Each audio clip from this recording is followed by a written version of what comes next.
Thank you so much, Jason. Welcome, everybody. Hello.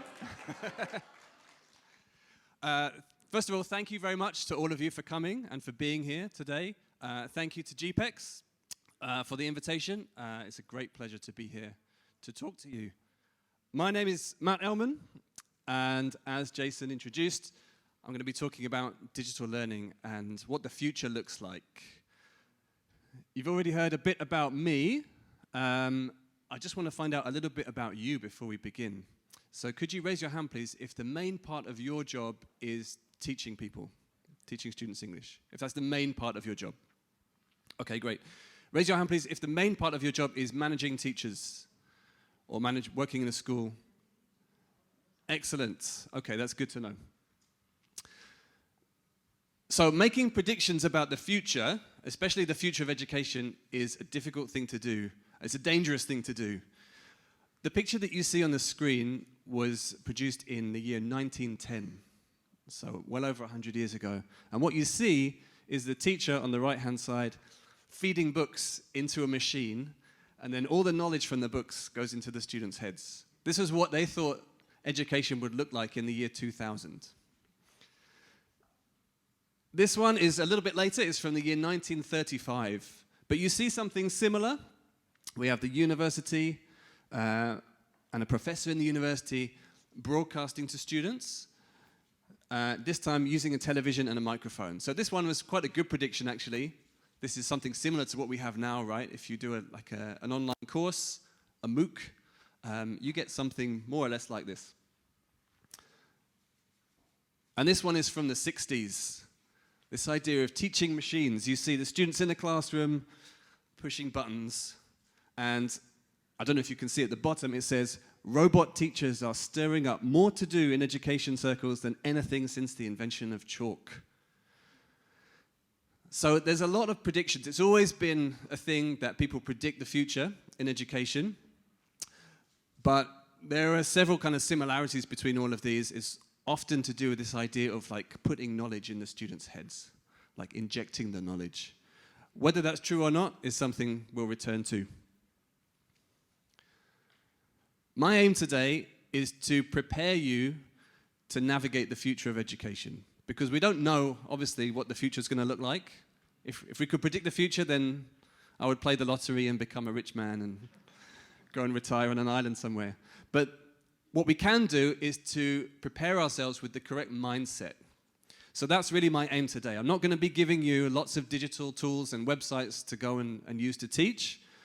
What I want to do is instill in you the right mindset for approaching what you hear and what you will hear about technology and education. Because as we all know, we're hearing a huge amount, especially about AI. I guess everybody's heard of ChatGPT, right? Raise your hand if you had heard of ChatGPT this time last year. Okay, maybe like one person or two people. So that's how fast things are changing, right? So as I say, what I want to do is to give you the right mindset to approach all of this. My expertise is in English language teaching, so that's the focus here. But first, let me just give you a rundown of the session. We're going to talk about some fundamental considerations, some kind of basics that you need to know, that we need to bear in mind. And then, as Jason mentioned, I'll be talking about learning, teaching, and assessment. And finally, will a robot take your job? That cliffhanger for the end. But first, let's think about dancing. Is anybody here in the audience a dancer? Okay, good. Oh, one person. So there's lots of scope for us to learn, right? We could have a dance class right here, right now. This is where everybody avoids eye contact with the person next to them. But I want you to imagine that you are going to go to a dance class, right? And you turn up in the dance studio, there's like a mirror along the wall, and you're ready to learn how to dance. Okay, let's go, let's do this. And then the dance instructor gives you a worksheet.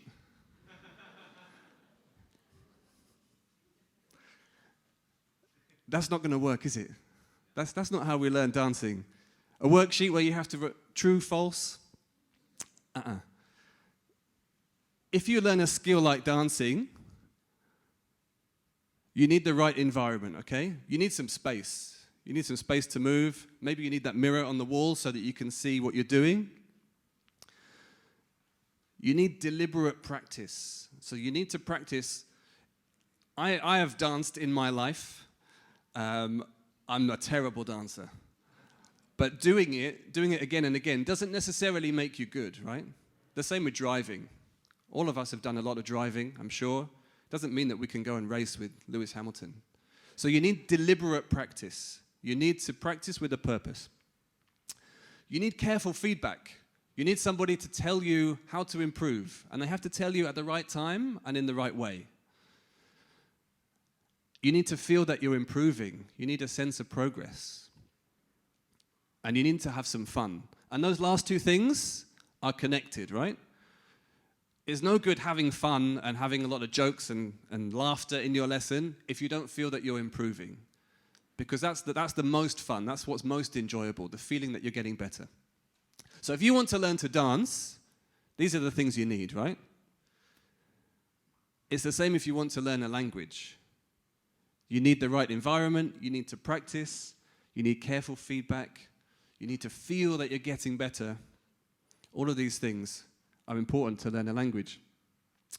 Dancing and language learning are skills. They're things that we do and things that we perform in the world. And this is the first thing that I want you to take away. This is my tapao.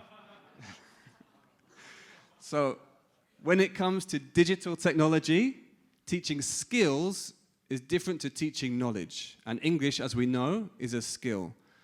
This is important because a lot of what you hear about education and the future and technology is not related to skills, it's related to knowledge. So all of those predictions that you saw are related to knowledge, like putting stuff in the students' heads. Now, I'm not a history teacher or a science teacher, but maybe if you teach history or science or something like that, it's more relevant. You want to teach your students some knowledge. When it comes to learning language, of course there is knowledge involved, but it's a skill. So if you speak to a professional dancer, they have a huge amount of knowledge, but they didn't learn it from a worksheet. They learned it from doing it. Same with English, right? So this is our first tapao. And this is an example also from a book which I believe is downstairs on the table, a very recent book, Philip Kerr's 30 Trends in ELT. And he highlights this point. So inspiration is often drawn from ideas in general education, and they're explored in the teaching of other subjects before they're exported into language teaching. So this is something that we have to look out for. When you see somebody talking about the future of education and ideas in education, just think to yourself, is this really relevant to learning a skill, or is it relevant to learning knowledge? So, this scenario is not so relevant to us, right? Even if we could do this, and you can ask your students to memorize a book, I don't think they're going to learn English if they do that. So, number one. For the second takeaway, the second thing I want you to remember, take a look at this picture. Do you know where this is? KL. Yeah, this is KL in the 1980s. So no KLCC. I want you to imagine that you go back to the 1980s and talk to a teacher at that time, maybe your old school teacher, and you can tell them what the world is like now in 2023. So you can say to them, we have mobile phones, you can find the whole of the world's knowledge, all of human knowledge is in your pocket, and a lot of it is free. Amazing, right? You can learn a language, you can learn anything you want to on YouTube, and imagine what your teacher would say. Wow, students in 2023 must be so smart. You must be so healthy, right? Because we know how to look after ourselves and look after our bodies. We must know so much about the world. But that's not necessarily true, is it?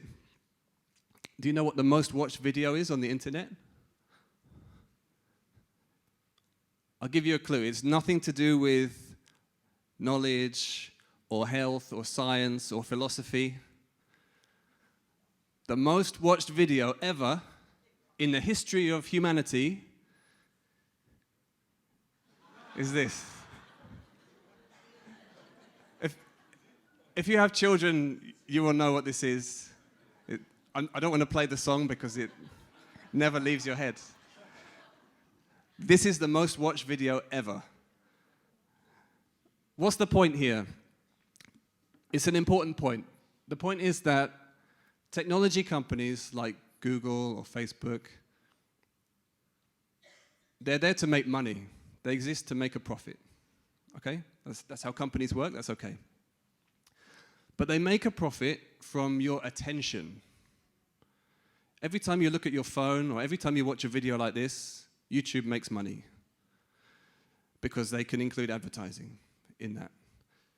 So by forcing you to, or encouraging you to pay attention to a screen, these companies make a profit, and that means that the type of attention you pay to your screen is not important to them. As long as you look at it, they make money. So we don't have people online watching long videos about, philosophy or language or literature or whatever else. We have people watching very short videos, like 10, 20 seconds. And I do this myself because, we're all addicted, right? You're just like scrolling mindlessly, looking at stuff. And it's not our fault that we do that. They have people, there's a whole department at Google. It's called behavioral engineering. And they have some of the world's top scientists who work out how to make you look at your device and keep looking at your device, right? So the second thing for us to be aware of is how we're using the technology. Are we really using it for educational purposes, or are we using it in the way that the technology companies want us to use it? Because that's not necessarily the best way to learn. So these are your two questions, the two questions that you must ask yourself anytime there's technology involved. First, you decide for yourself, what outcomes do I want to achieve? What is my goal? And then how can the technology help me do that? So we start with our own aims, or the outcomes that we want for our students, and then we look for the technology that works to achieve those aims. The thing that we don't do, we don't flip it. That's the mistake that many teachers make, and it's a mistake that I've made in the past. You start by thinking, ChatGPT, amazing. How can I use this for my students? That's the wrong way round. Start with the students' needs, and then see if there is a way that maybe ChatGPT can help you with those needs, or maybe it can't. So these are the really important questions to remember. So I'm going to talk about now learning, teaching, and assessment. And as we go through, we'll think about what do we actually want, and how can the technology help us to do that. Okay, so learning first. What do our learners want? Well, we know Cambridge does a lot of research on this. So we know that learners want mobile-friendly stuff. They want to learn through their phone. They want engaging practice material that gives them instant feedback and that sense of progress that I mentioned before. And this is something that we have already, okay? I'm going to show you an example from Cambridge 1, but there are other tools available. We have websites where your students can practice, they can do it on their phone, and they get immediate feedback so that they know what they did well and what they need to work on. Cambridge 1, as I'm sure you know if you've used it before, provides a range of practice activities. So we have visuals like this. They can practice grammar and vocabulary. They can practice their skills, reading, listening, writing, speaking. So this stuff exists already, sorry. Some of these things already exist. So one question that we need to ask, it's nice to have an eye on the future, but we also need to ask ourselves, what tools do we already have, and can we use them better, right? Learners also want writing and speaking practice that is low stakes, that they can make mistakes without anybody laughing at them or without feeling bad. And they also want translation tools. If you speak to teachers at university, those teachers will tell you that all of their students are translating. In order to write an essay, translate, translate, translate. So there are lots of tools available for this, and this is where AI comes in. So Cherny mentioned already, Write and Improve. We also have Speak and Improve. These are Cambridge tools produced with scientists at Cambridge University to create the AI. DeepL is a translation tool that is freely available online as well. It's not a Cambridge tool, but it is an AI product. So in Write and Improve, you can go to writeandimprove.com, and Write and Improve provides your learners with a task, a writing task, something that is similar to what they will see in Cambridge English qualifications, and they can write their answer and they get feedback from the AI immediately. So this is like the future, or maybe this was the future like 5 years ago. It's available now. AI can give immediate feedback on your learners' writing. This is DeepL. It looks a little bit like Google Translate, but it uses AI, it uses a neural network to provide the translation, so the level of translation is much, much higher than Google Translate. It's very difficult to identify an error in these translations from DeepL. So your students, when they get to a certain age, they will be using this, even if they tell you otherwise.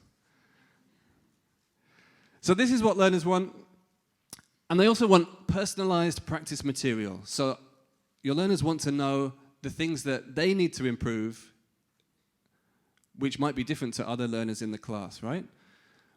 For the whole of history, the whole of the history of school, if this is the class, if you guys are my classroom, we all learn the same thing at the same time.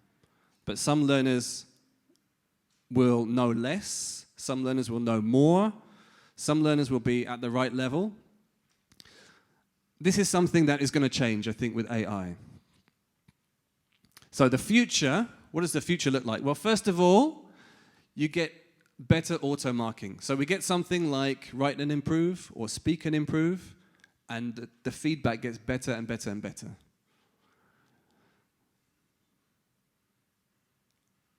Something that Cambridge is really looking at now is personalized recommendations for what to study.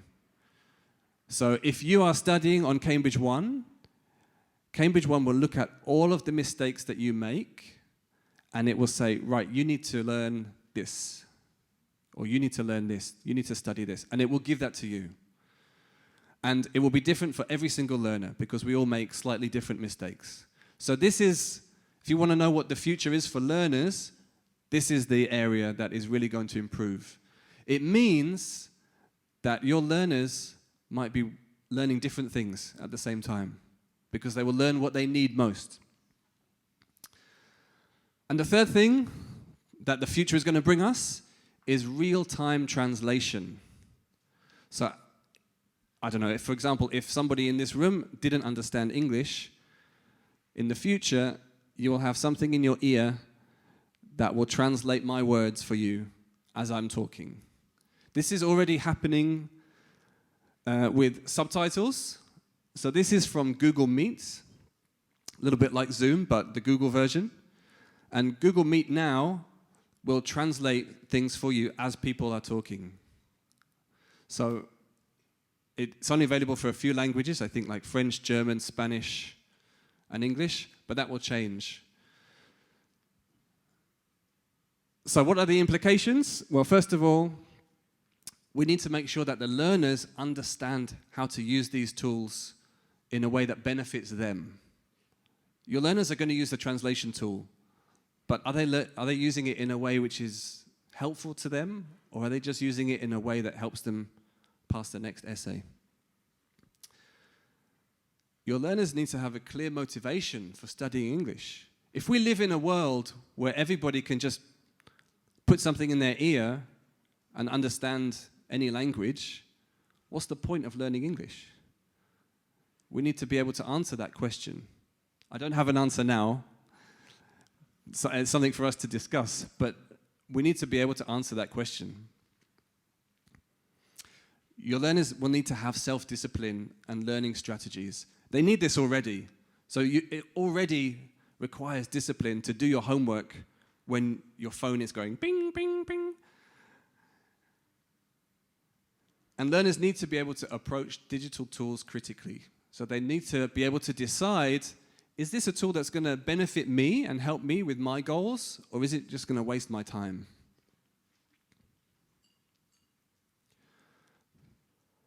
Okay, teaching. What do teachers want? Help with mixed ability classes. I was speaking to Shamala this morning. Ah, there she is.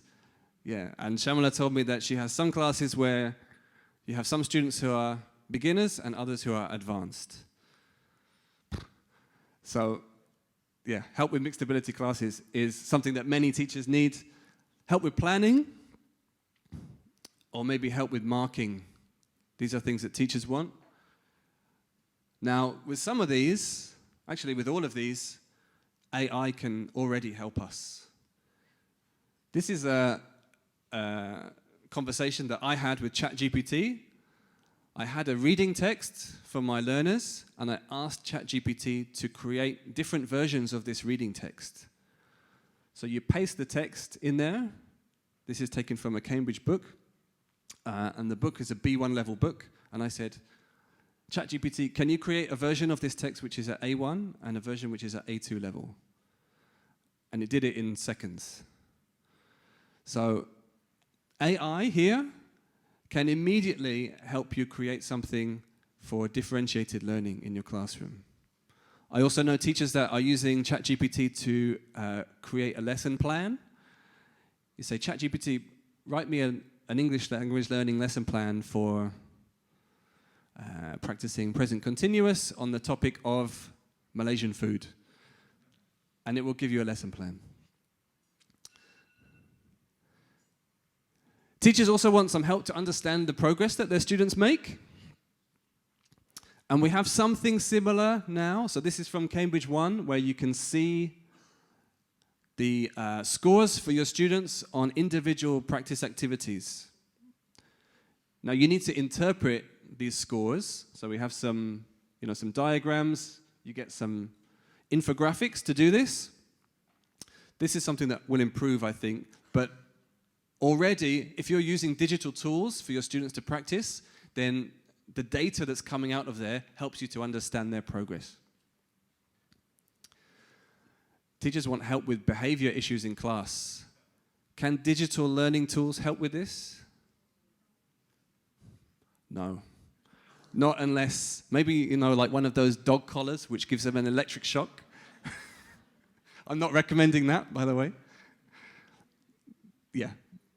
The point here is that there are some things that digital technology can't do, which is good for us as teachers. And teachers want assistance to know where to give feedback. In my class, if my students are doing some speaking, let's say all of you guys do a speaking task for 10 minutes. The hardest thing for me is to understand, I have to go around and listen to every group, and I have to try and understand what are the common mistakes and what do I give feedback on at the end of that activity. Now, at the moment, there is no tool which can help with that, but it's going to come in the future. So the future for teaching is a classroom where you have learners working on different things. So maybe these learners here are studying more of their grammar. Maybe I have some other learners who are working a little bit more on their listening skills. Every student is doing something a little bit different. The future is that teachers will be able to create high-quality lesson materials that meet the needs and the interests of your learners. And AI will provide us with very detailed information about the class as a whole, but also the progress of individual learners.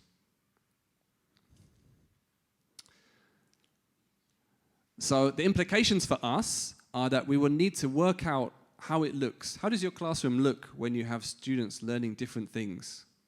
Because it's not going to be the teacher at the front explaining a grammar point to everybody. Your role will look more like a guide or a coach or a mentor, and not the expert, not the person at the front talking. There will be less paper in your class and more screens, probably. And your interpersonal skills will become much more important. So the relationships that you have with your students will really count. They really matter. It's no good having all of this amazing technology if you cannot motivate your students to pick up the device and study. So your interpersonal skills become really important. And data literacy, so your ability to understand all of the information that you get about your students, that also becomes much more important as well. Finally, how much time do I have left? Like 2 minutes, I think. What do we want from assessment? We want fast, convenient forms of assessment. We want assessment that is reliable and valid. We have some of this already. So LinguaSkill is a computer-based test that you can take any time. Doesn't matter what level you are. It will give you your CFR score. And as Cherny mentioned, Cambridge English qualifications are changing. So CEQ's digital, when it comes next year, will provide that on-demand testing at a computer, which is so important. We also want assessment that is less nerve-wracking for students. You know, if you prepare your students for an exam, that before they go into that speaking test, they're like super scared. And we want assessment that is more useful for you. So how can we generate assessment that benefits teachers and that provides ready-made reporting to parents? Imagine how great it would be if you didn't have that time at the end of term where you have to write a report for every student. If you can get your AI assistant to do some of that for you. Well, the future looks like more auto-marking. So already for many, many Cambridge tests, the results are auto-marked. We are moving towards a place now where speaking and writing are also auto-marked with moderation from humans. But the real change for the future is what we call smart tests. So what this is that instead of like one day in the year where your students take an exam, all of their learning throughout the whole year is used to inform the CFR grade that they get. So it's a little bit like combining formative assessment and summative assessment to get one much more reliable score. This benefits teachers because you get a much more complete picture of your students' learning, and that means that the focus of what you do is soft skills. So the assessments that you're providing for your students are more about their attitude and their motivation and their kind of interpersonal communication. It's less about how good they are at grammar or vocabulary. So, less marking for you, which is always a good thing, but more analyzing the results to see how you can help the students. So we go back to that data literacy issue. More individualized planning, so the assessment informs your planning, and more focus on building a relationship with your students in order to help them reach their goals. So the kind of one of the big takeaways from all of this is that we have AI and we have digital technology doing the mechanical things, but the human things, that's something that is much more important for you, for the teacher. So will a robot take your job? No. But it does mean that we need to develop an understanding of the tools that will benefit the learners. We need to develop an understanding of the tools that will not benefit the learners so that we can steer them away from those tools. And we need to develop the human skills to allow our students to take advantage of digital technology. If they can do all of that stuff, the mechanical stuff, with a screen, then they need more of the human stuff from you and from each other. So, remember your takeaways. Decide if it's going to develop a skill, and ask yourself these two questions. What do I want to achieve, or what do the learners want to achieve, and what will help them to do that? Good luck. Thank you for listening.